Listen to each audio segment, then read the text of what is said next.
Hello, my name's Linda O'Brien. I'm the Deputy Chair of the Sydney Peace Foundation, and it's my pleasure today to introduce you to Professor Peter Shergold.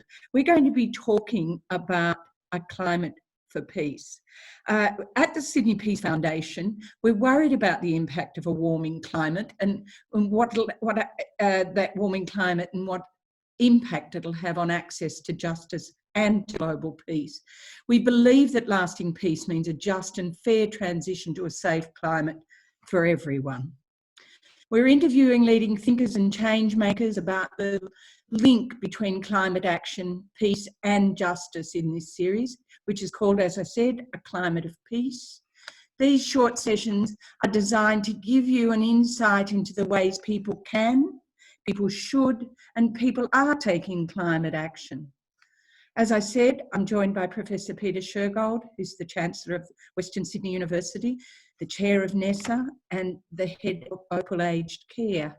From 2003 to 2008, Professor Shergold was the Secretary of the Department of Prime Ministers and Cabinet, a role upon which he reflected in a recent Four Corners program about climate action for our nation. We've got a good afternoon, sir. How are you this afternoon? Welcome. I'm well. I'm pleased to join you. Thank you. I have a number of questions that I'd like to ask you. And the first one is that when you were in the Four Corners program, you mentioned that forging consensus on a coherent climate policy for Australia in your time as Secretary for Prime Minister and Cabinet was a magic moment. Can you describe the magic for us, please? Yes, well, I did describe it and believe it was a magic moment, but I've also described it as, in some ways, my greatest achievement as a public servant and my greatest failure. The magic moment was that about a year and a half out from what was, as it turned out, the final term of the Howard government, when I was the Secretary of Prime Minister and Cabinet, I and Ken Henry, who was in Treasury, and a few other secretaries, discerned that we thought there was the possibility of getting a change in government policy on climate change in a way that we could articulate in what John Howard and a number of colleagues used to call, I think, the sensible greenies that they could deal with. We saw that as a result of the drought, that an increasing number of farmers were saying, look, this is climate change at work. We realised from a number of meetings we had with a significant number of CEOs that they were saying, look, for better or worse, we need certainty. At the moment, there is a huge uncertainty about what's going to happen in terms of the Australian energy market. It is deterring investment. Frankly, we would rather have a regulated system with some certainty than the prevailing uncertainty. So I and colleagues went to the Prime Minister and persuaded him that we could at least look at this issue in terms of bringing Australia into line and playing its part on the global stage. Now, I was given a review team, the Emissions Trading Task Force, which looked to the media at the time as if it was just designed to be a failure. It was just going to be another procrastination, because I had on the task group significant leaders from the aluminium industry, the coal industry, the airlines industry. The media said, look, this is just trying to take John Howard through to the next election. As it turns out, we were able to put forward a proposal for an emissions trading scheme, which 3 months out from the election, John Howard and his government accepted. I think say against all the odds. And the truth is, it was an amazing moment to think you could actually use evidence-based argument to help, transform policy in a way. Let us remember that if it had been implemented, we would have had an emission trading scheme by 2012 at the latest. I mean, how sad is this? So it was, in a way, my greatest achievement. Of course, the fact that nothing then happened, or a great deal happened, but we didn't get a substantive political response to climate change, is, in a way, you know, the greatest failure. You think you've achieved it. But if you miss in politics, in democratic politics, if you miss that window of opportunity, you can be set back another 5 years or 10 years. And that's, of course, what happened. I did the transition to Kevin Rudd as climate change. He had this emphasis on, you know, the greatest moral challenge. I did that first 5 or 6 months, then I left. And then, of course, it fell into political turmoil and inaction. Do you believe our political class is incapable now of grappling with climate change? As Mark Parkinson said also in the recent Four Corners program, you know, that climate change was a no-go area. Is it still a no-go area for the political class? Well, I think it's a hard go area, and I'm not sure it's just the political class in terms of individuals. I think an issue like climate change is a real challenge to our system of democratic governance. And this is really important, given, I think, the declining trust and confidence that many Australia and in other liberal democracies now have in democracy, particularly the young. Look, climate change is this classic issue which is so difficult because it is a long-term issue, but having to be dealt with by short-term 3, 4 or 5 year governments. That's hard. It is a global issue that can only be addressed on a worldwide basis. And yet, of course, governments are naturally focused on their own sovereign state. So that makes it very difficult indeed. And it is also that issue in which there is not agreement about the causes. And to be honest, there is not even now, agreement on whether climate change exists or whether it's anthropogenic. You know, it's one of these issues in which there is I think, small but very vocal opposition, which makes itself very difficult to overcome within our democratic system. So that's the challenges that we've got. It can be done. Why was it possible in the last year of the Hawke government, last year of the Howard government? I started with the Hawke government, to get that agreement. I think because there was overall that mood for change, including amongst those who would naturally have been small c conservative opposed to it, farmers and business leaders for those reasons I've set out. And in a democratic government, you've got to frame the argument, I think, to fit, if you will, the political class or the government in power. If I had gone to John Howard and said, Prime Minister, I think we've got the greatest moral challenge of the next century and we need to address it, I would have made no progress. I had to couch it. So the way I couched it, and Ken Henry couched it, was, look, Prime Minister, you don't have to believe all the science. We know that there are people in your cabinet who don't. What you do have to believe is that there is a significant risk, and governments deal with risk. And you, Prime Minister, will want to deal with this risk in the most efficient way. The most efficient way is to use the market. Have a regulated market, and the market will respond. Either set a price on carbon or, our preference, an emissions trading scheme. Have, Prime Minister, we understand you'll be worried about the immediate consequences, so have it introduced progressively. Yes, have some subsidies or help for the first few years for the aluminium industry, etc., etc. But make a decision now and, in effect, let the market respond. Now, if I had been there through the 5 years of the Rudd-Gillard government, and I don't want you to think I'm cynical, but I might have couched the arguments rather differently. I might have pushed those ethical arguments more. But so what I'm saying is I think you can But in the climate of democratic governance, you've got to find your moments, and the big drought was that moment, and then you've got to seize it. And of course, I rather hope, or at least I hoped before COVID-19 and the pandemic, that there was just another such moment appearing. Yes, with the bushfires, of course. Correct. Yes, but climate change is an emergency. I mean, we've had floods and rising sea levels and damage with, and devastation to animal populations with the bushfires. There is a risk. There is a clear and present danger.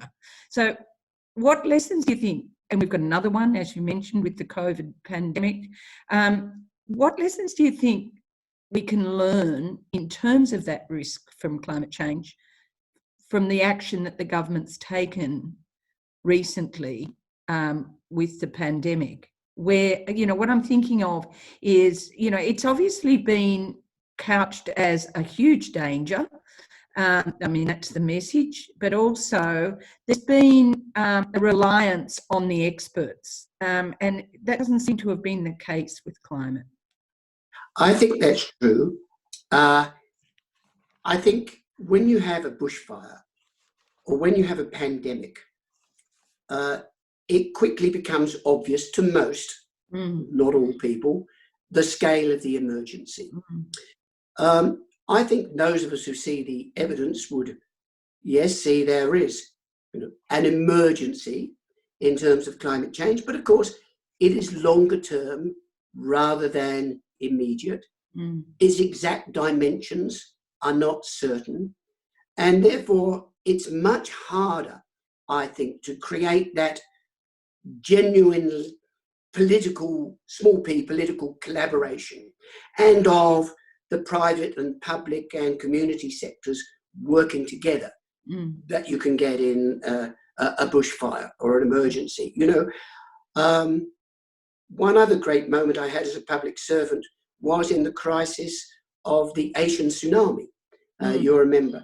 Australia responded really well across the world, but particularly in Indonesia and Aceh province, not just in getting aid, but actually using that to build a much better diplomatic relationship with Indonesia.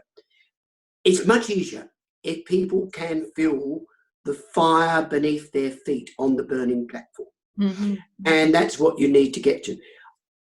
What you can take out of that is, at the moment, is in these situations, there is a greater willingness, I think, to think that evidence, experience, and expertise is actually useful. And this is quite different because, of course, what we've got is a move in many democracies towards, the strong men of history returning with very populist messages which tend to undermine expertise. I suppose the positive thing we can take out of when politicians wanted to talk day in, day out on bushfires, they always brought the public servant with the evidence forward. We're seeing the same now in COVID-19. It does restore, confidence in the value of expertise and evidence in making policy. But we can't get too excited. If you look at polling that I have seen done, haven't seen it in Australia, but I'm pretty sure it would be the same. But I've seen polling in the United States, Canada, and the United Kingdom. You still got the latest polling, I think 30% of those polled believe that COVID-19 was created on purpose by China. You still got 10% or so who believe it's being created by 5G. So you still got this significant minority persuaded by conspiracies. And if you think about it, you've got a very similar group. And I'm not saying everybody who doesn't agree with action on climate change is a conspiracy theorist, but there is that element of conspiracy. The Bureau of Meteorology is purposely rigging the historical record. That's still there, and it's one of the challenges in a democracy that has to be overcome. Much easier, of course, in an authoritarian state. But I hope many of us understand that's a very high price to pay. And my preference is to try and find ways in which we can, in liberal democracies, make sensible long-term decisions. Yes, me too. The idea of an autocratic, totalitarian political structure ruling our lives is also very scary. Yeah, especially this day of, I think it's almost a sort of a techno-authoritarianism, which, is scariest of all, I think. Indeed, indeed. One of the things I was thinking about, we're talking about government inaction or slow action or no action on climate change. And then we've got technology, and we've got, geophysicists and scientists and, beyond my ken, quite frankly, doing all manner of things, sending satellites out to protect the Earth from climate change.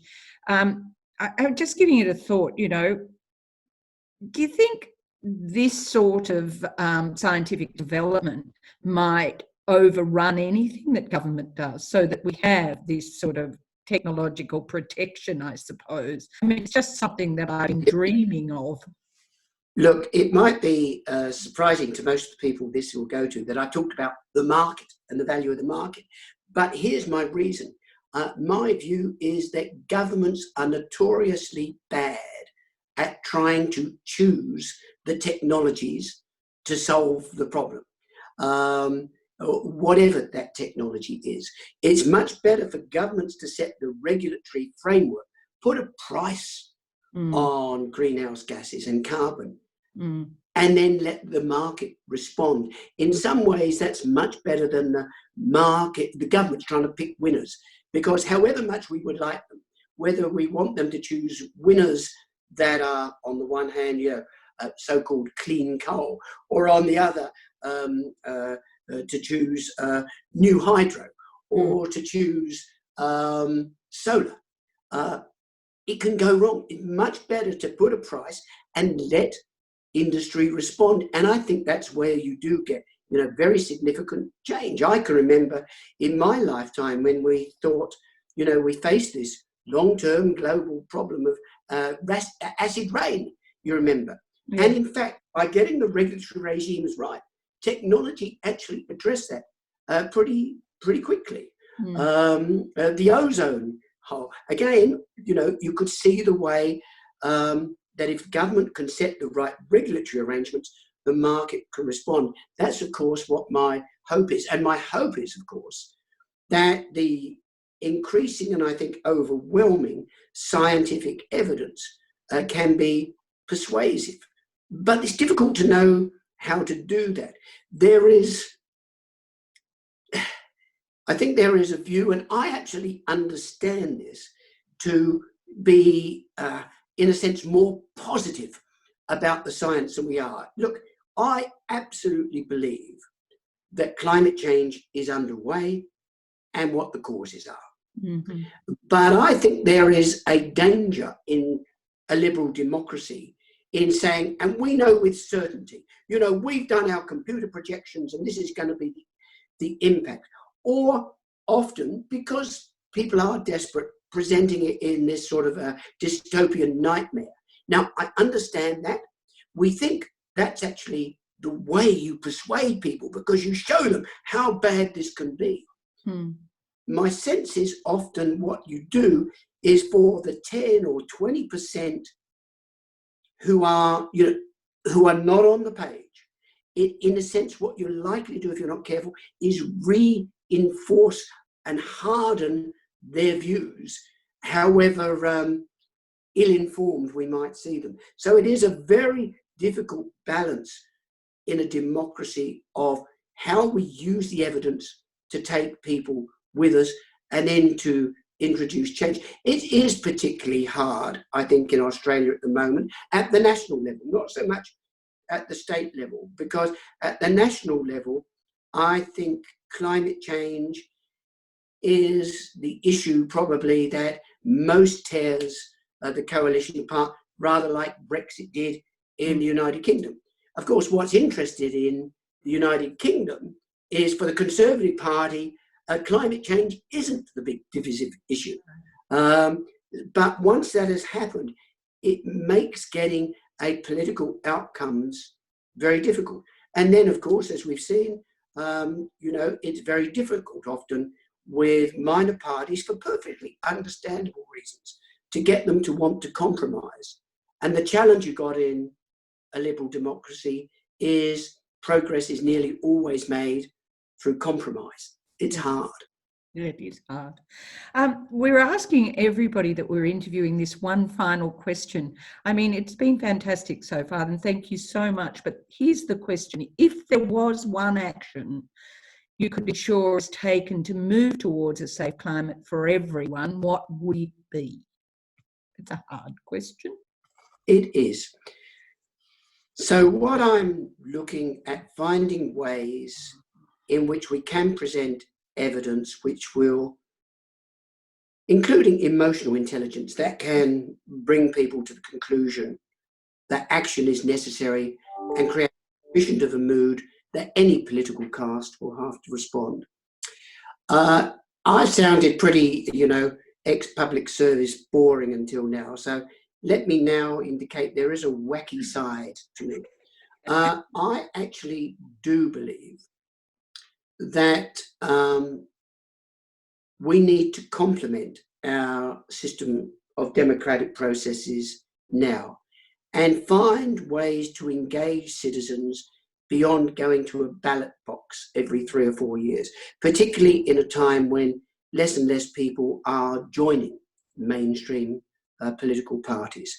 So I do believe there is virtue in, I don't mind what we call them, online town hall meetings, ways of engaging citizens face to face or online, presenting them with evidence, almost random cross sections, getting them to look at that evidence and participate in the policy design and development process.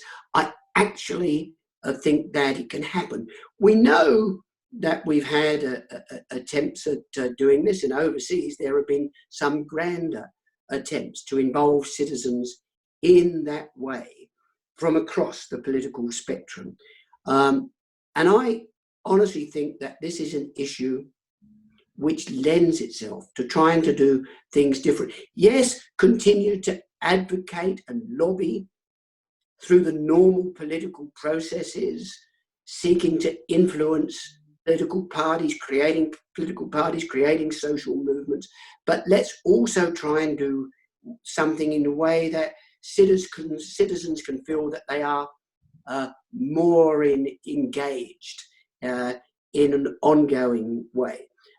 It can be done. I monitored with interest a process in the UK, which was, I think, done under Cameron, where he was trying to talk to people who felt that they were over-regulated. Well, what sort of areas?